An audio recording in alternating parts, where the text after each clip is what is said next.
Hello friends, welcome back to ಮತ್ತೊಂದು mini blog. So ಯಾವಾಗಲೂ ಕೂಡ ನಾವು ಏನಾದರೂ ಒಂದು ಕೆಲಸದಲ್ಲಿ ಬಿಸಿ ಇದ್ದೇ ಇರ್ತೀವಿ. ಸೊ ನನಗಂತೂ ನೀವು ಲಾಸ್ಟ್ ಬ್ಲಾಗಲ್ಲಿ ನೋಡಿರ್ತೀರಾ, ಹೊಸ ಮನೆಗೆ ಶಿಫ್ಟ್ ಆಗಿದ್ದೀವಿ. ಶಿಫ್ಟಿಂಗ್ ಅಂತ ಅಂದ ತಕ್ಷಣ ಗೊತ್ತಲ್ವಾ, ಸೊ ಕೆಲಸಗಳಂತೂ ಸುಮಾರಷ್ಟಿರುತ್ತೆ. ಸೊ ಅದ್ರ ನಡುವೆ ಸ್ವಲ್ಪ ನನಗೆ ಅಂತ ನಾನು ಬ್ರೇಕ್ ತೊಗೊಂಡು ಇವತ್ತು ಒಂದು ಸಿಂಪಲ್ ಮಿನಿ ಬ್ಲಾಗ್ನ ನಿಮ್ಮ ಜೊತೆ ಶೇರ್ ಮಾಡಿದ್ದೀನಿ ಅಷ್ಟೇ.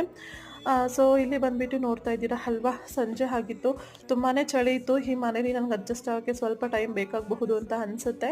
ಸೊ ಹಾಗಾಗಿ ಸಂಜೆ ಆಗಿದ್ದರಿಂದ ಇದ್ದಂತಹ ಎಲ್ಲ ಕೆಲಸಗಳಿಗೂ ಕೂಡ ಬ್ರೇಕ್ ಕೊಟ್ಟು ಒಂದು ಕಾಫಿನ ತೊಗೊಂಡ್ಬಂದು ಹೊರಗಡೆ ನಿಂತ್ಕೊಂಡು ಕುಡಿತಾ ಇದ್ದೆ.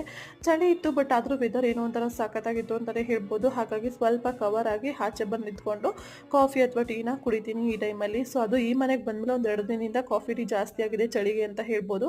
ನಾನೇನಂತ ಕಾಫಿ ಟೀ ಲವರ್ ಏನಲ್ಲ, ಬಟ್ ಸಮ್ಟೈಮ್ ನಮಗೆ ಅದು ಕೂಡ ಒಂದು ಎನರ್ಜಿ ಬೂಸ್ಟ್ ಮಾಡುತ್ತೆ ಅಂತಲೇ ಹೇಳ್ಬೋದು.